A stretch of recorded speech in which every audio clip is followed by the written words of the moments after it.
सुबह सुबह इसका मुंह देख लिया। अब न जाने दिन भर कौन कौन से परेशानियां आएंगी। सही कहा तूने, अब तो मेरा पूरा दिन खराब जाने वाला है। अरे अब क्या कहूँ ऐसे बेशर्म लोगों को। कल इसकी सास ने हम सब से जो कुछ भी कहा उसके बारे में मैंने अपनी सास को बताया था। अरे तो उन्होंने क्या कहा? उन्होंने जो कुछ भी कहा वो कुछ दिनों में ही तुम सबको पता चल जाएगा। लकड़हारा आया, सूखी लकड़ी ले लो। लकड़हारा आया, सूखी लकड़ी ले लो। ओ लकड़हारे सुन, आज के बाद यहाँ दिखाई दिया ना तो तेरे लिए अच्छा नहीं होगा। अगर तू अपनी भलाई चाहता तो आज के बाद इस मोहल्ले में दिखाई मत देना। क्या हुआ भाई, तुम मुझसे ऐसा क्यों कह रहे हो? बन तो ऐसे रहा है जैसे तू कुछ जानता ही नहीं। अब तू भोले भाले गांव वालों को और बेवकूफ नहीं बना सकता। अब हम सबको पता चल चुका है कि तू अपनी लकड़ियों पर जादू टोना करता है ताकि तू उन्हें ज्यादा और ऊंचे दाम पर बेच सके। तेरे जादू टोने की वजह से ही तेरी पत्नी भी जल गई। तू क्या चाहता है कि हम सब भी जल जाएं? ये तुम क्या कह रहे हो भाई? मेरी तो कुछ भी समझ में नहीं आ रहा है। चला जा यहाँ से।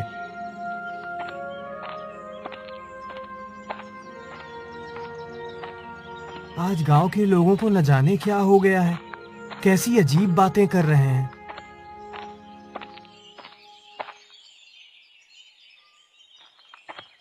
पापा आ गए, पापा आ गए। पापा आज मेरे लिए खाने को क्या लाए हो? अरे क्या बात है, आज तो बहुत परेशान लग रहा है।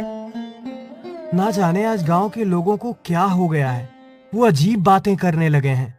मुझे कहते हैं कि मैं अपनी लकड़ियों पर जादू टोना करता हूँ और उसी की वजह से सुलोचना जली है, इसलिए आज उन्होंने मुझसे लकड़ियां नहीं खरीदी। मुझे लगता है ये गांव वाले पगला गए हैं। कोई बात नहीं, इस गांव में नहीं तो ना सही, तू कल पड़ोस वाले गांव में जाकर लकड़ियां बेच आना। तू अभी बहुत थका हुआ है रे, खाना खाकर आराम कर ले।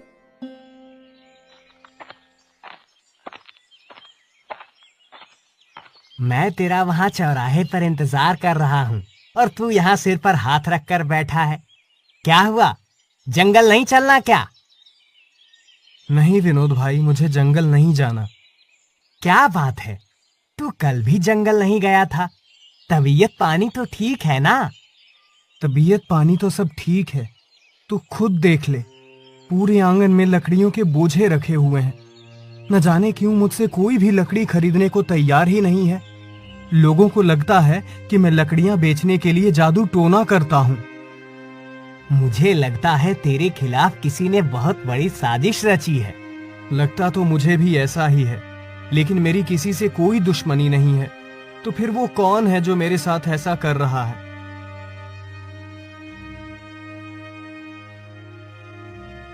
मुझे पता है ये सब मेरे कारण हो रहा है।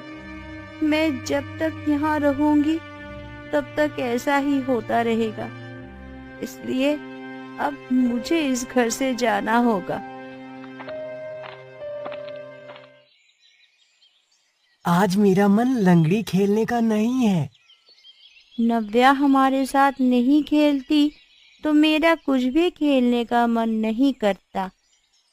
तू सही कह रही है, मुझे भी ना उसके साथ खेलने का मन नहीं करता।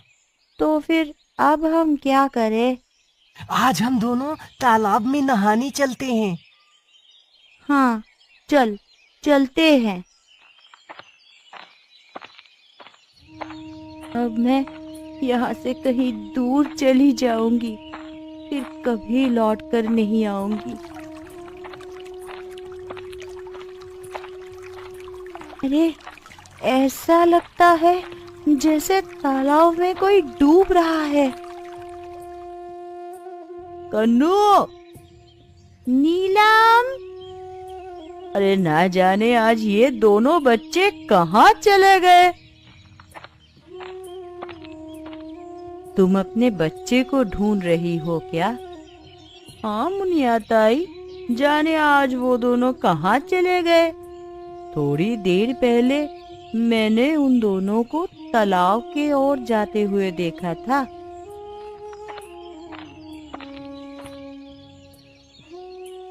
तू मेरे बच्चों के साथ क्या कर रही है? दूर हट इनसे। माँ, आप चाची को डांटो मत। इन्होंने हम दोनों को तालाब में डूबने से बचाया है। हमें माफ कर दो सुलोचना, हम दोनों ने तुम्हें बहुत गलत समझा।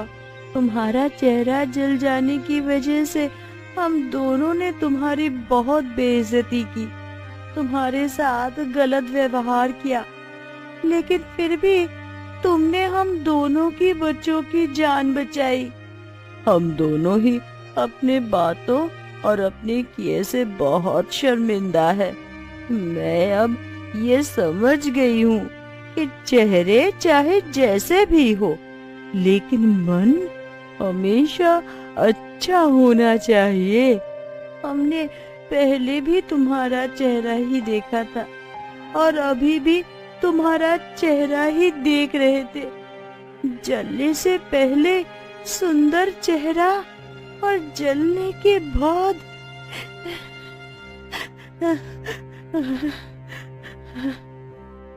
कोई बात नहीं, जो होना था वो हो गया।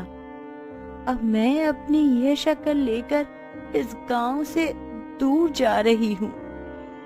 नहीं नहीं, तुम इस गांव से कहीं नहीं जाओगी।